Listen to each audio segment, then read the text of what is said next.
तो friends, English language को सही तरीके से समझने के लिए पहले हमारे अंदर इंग्लिश लैंग्वेज की समझ होना बहुत ज़रूरी है। यानी हमको ये समझना चाहिए कि असल में इंग्लिश लैंग्वेज कैसे चलती है। देखिए, हम लोग हैं हिंदुस्तान में रहने वाले, हिंदी बोलने वाले लोग, या जो भारत की दूसरी भाषा है वो बोलने वाले लोग हैं। तो जब हम इंग्लिश को सीखने की कोशिश करते हैं या किसी भी फॉरेन लैंग्वेज को सीखने की कोशिश करते हैं, तो हमारी अपनी भाषा में जितने भी शब्द हैं हम उनको इंग्लिश में ट्रांसलेट करने की कोशिश करते हैं। कोई सेंटेंस है तो उसको बिल्कुल वैसे का वैसा ट्रांसलेट करने की कोशिश करते हैं। हमको ऐसा लगता है शायद कि हम हिंदी में किसी बात को जैसे बोलते हैं, अंग्रेजी भी उस बात को इंग्लिश में वैसे ही बोलते होंगे, जबकि ऐसा है ही नहीं। ज़्यादातर जो सेंटेंसेज हैं जो हिंदी में बोले जाते हैं वो इंग्लिश में कुछ और तरीके से बोले जाते हैं। बहुत से सेंटेंसेज मिलते भी हैं, मैच भी करते हैं, लेकिन बहुत से सेंटेंसेज मैच नहीं करते। क्यों नहीं करते? इसका एक रीज़न है। देखिए, रीज़न क्या है। हम लोग बिल्कुल अलग लोग हैं और अंग्रेज़ बिल्कुल अलग लोग हैं। हम रहते हैं एशिया में, इंडिया में, जहाँ 8-9 महीने गर्मी पड़ती है। अंग्रेज़ों के यहाँ 8-9 महीने ठंड पड़ती है। वो रहते हैं यूरोप में, अमेरिका में। उनका जो सोशल फैब्रिक है, सामाजिक ढांचा है, वो हमसे बिल्कुल अलग है, उनका बिल्कुल अलग है। जो उनका रिलीजन है, धर्म है, हमारा बिल्कुल अलग है, उनका बिल्कुल अलग है। जो हमारी हिस्ट्री है वो बिल्कुल अलग है, उनके यहाँ बिल्कुल अलग है। तो हम जो बातें बोलते हैं हिंदी में वो हमारे सोशल स्ट्रक्चर से, हमारे रिलीजन से, हमारी हिस्ट्री से रिलेटेड होती हैं। हम उस तरीके से अपनी बातों को व्यक्त करते हैं। और हमारा जो सोचने का तरीका है वो बिल्कुल अलग है। अंग्रेज़ों का सोचने का तरीका बिल्कुल अलग है। वो लोग जब इंग्लिश में किसी बात को बोलते हैं तो उनका तरीका बिल्कुल अलग होता है। कैसे? मैं आपको एक एग्जांपल देता हूँ। जैसे मान लेते हैं कोई आपसे पूछे कि आज कितनी तारीख है, तो अगर आज 24 जुलाई है तो हम इसको कैसे बोलेंगे? आज 24 जुलाई है। तो क्या इसका ट्रांसलेशन ऐसे होना चाहिए, टुडे इज़ 24 जुलाई? नहीं ना। तो अंग्रेज इस बात को कैसे बोलते हैं? अंग्रेज इस बात को इंग्लिश में जैसे बोलते हैं, मैं आपको हिंदी में बताता हूँ पहले। तो अंग्रेज इस बात को बोलते हैं, आज जुलाई का 24वां दिन है। अंग्रेज इस बात को ऐसे बोलते हैं। जिसको हम बोलते हैं आज 24 जुलाई है, अंग्रेज इस बात को बोलते हैं आज जुलाई का 24वां दिन है। तो इंग्लिश में कैसे बोला जाएगा इस बात को? अच्छा, जब भी तारीख बताते हैं तो इट से सेंटेंस स्टार्ट होता है। ये तो आपको पता ही होगा।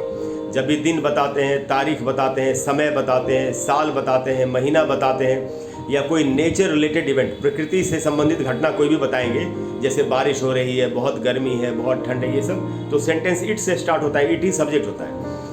तो इस बात को हम बोलेंगे आज जुलाई का 24वां दिन है को, it is the 24th day of July today. अब इंग्लिश में इस बात को ऐसे बोला जाएगा, आज 24 जुलाई है। हिंदी में हमने बोला आज 24 जुलाई, इंग्लिश में बोलेंगे it is the 24th day of July today. आप इसको ऐसे तो नहीं ट्रांसलेट करेंगे, टुडे इज़ 24 जुलाई, तो आपका सेंटेंस गलत हो जाएगा ना। ये मैं कहने की कोशिश कर रहा हूँ। हम इस बात को समझते ही नहीं। जो पढ़ाने वाले लोग हैं, इंग्लिश पढ़ाने वाले लोग, अनफॉर्चुनेटली, दुर्भाग्य से, उनमें से बहुत लोग, टीचर्स भी इस बात को नहीं जानते, सीधे सीधे ट्रांसलेट करने की कोशिश करते हैं। ऐसा नहीं करना है। इंग्लिश में, हिंदी में किसी बात को कैसे बोला जाता है, उस बात को इंग्लिश में कैसे बोला जाता है, ये सीखना बहुत ज़्यादा ज़रूरी है। ट्रांसलेशन हमको इसलिए सीखना चाहिए क्योंकि ट्रांसलेशन एक बार तो सीखना ही पड़ेगा, क्योंकि इंग्लिश हमारे लिए एक फॉरेन लैंग्वेज है। तो हमको ट्रांसलेशन, टेंस के जो रूल्स हैं या जो दूसरे स्ट्रक्चर्स हैं वो हमको सीखने ही पड़ेंगे। लेकिन जब ये बेसिक नॉलेज हो जाए तो उसके बाद ये सीखने की कोशिश करनी चाहिए कि हिंदी में किसी बात को जैसे बोलते हैं, इंग्लिश में उस बात को कैसे बोलते हैं। देखिए, अब उनका जो रिलीजन है उससे जुड़ी हुई बात है। जैसे मान लेते हैं आपने किसी से पूछा हाउ आर यू, आप कैसे हो, तो एक अंग्रेज आपको कह सकता है ऑन क्लाउड 9, मैं तो 9 नंबर के बादल पे हूँ। अब इसका क्या मतलब हुआ? अब अगर आपको इंग्लिश आती भी है कि भाई क्लाउड का मतलब होता है बादल, 9 का मतलब होता है 9, लेकिन अगर आपको ये नहीं मालूम कि वो किस कॉन्टेक्स्ट में, किस संदर्भ में ये बात कह रहा है, तो आप कभी इस बात को नहीं समझ पाएंगे कि आखिर उसने क्या कहा। मैं आपको बताता हूँ। देखिए, क्लाउड नंबर 9 करके अंग्रेज़ों में ऐसा विश्वास है कि आसमान में स्वर्ग तो है ही, स्वर्ग में खुशियाँ ही खुशियाँ होती है, सुख ही सुख होता है। और अंग्रेज़ों का ऐसा मानना है कि आसमान में स्वर्ग के अलावा भी एक और ऐसी जगह है जो जहाँ पर खुशियाँ ही खुशियाँ हैं। वो स्वर्ग तो नहीं है लेकिन स्वर्ग के ही जैसी जगह है, और उस जगह का नाम है क्लाउड नंबर 9। तो इस हिसाब से उसने आपसे कहा ऑन क्लाउड 9, मैं तो क्लाउड 9 पर हूँ, यानी मैं बहुत खुश हूँ, बहुत अच्छी हालत में हूँ, ऐसा वो कह रहा है।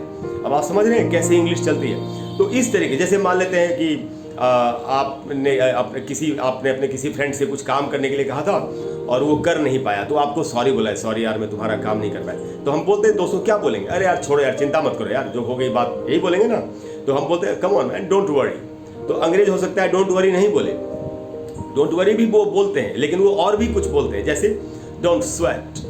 अब इसका क्या मीनिंग है? डोंट स्वेट का मतलब है पसीना मत बहाओ। स्वेट नाउन भी है, वर्ब भी है। नाउन के रूप में मीनिंग होता है पसीना, वर्ब के रूप में पसीना बहाना। तो उसने ऐसा क्यों कहा? देखिए, जब हम चिंता में होते हैं, परेशान होते हैं तो पसीना निकलता है। तो अंग्रेज उससे कह रहा है, अरे यार पसीना मत बहाओ, यानी चिंता मत करो या परेशान मत हो। तो डोंट वरी की जगह पे वो डोंट स्वेट भी बोल सकता है। मैं आपको यही बताने की कोशिश कर रहा हूँ कि ज़रूरी नहीं है कि हम हिंदी में किसी बात को जैसे बोलते हैं, अंग्रेजी उस बात को इंग्लिश में वैसे ही बोलते हो। इसीलिए हिंदी में कही गई किसी बात को इंग्लिश में कैसे बोला जाता है, उसके पीछे क्या क्या चीज़ें, कौन कौन से फैक्टर्स होते हैं, इसको सीखना बहुत ज़रूरी है। इसको कहते हैं असली इंग्लिश सीखना। तो आप ये कैसे सीख सकते हैं? मैं भी बताता रहता हूँ, मैं 1300 से ज़्यादा वीडियोज़ है मेरे चैनल के ऊपर। लेकिन आपको क्या करना चाहिए?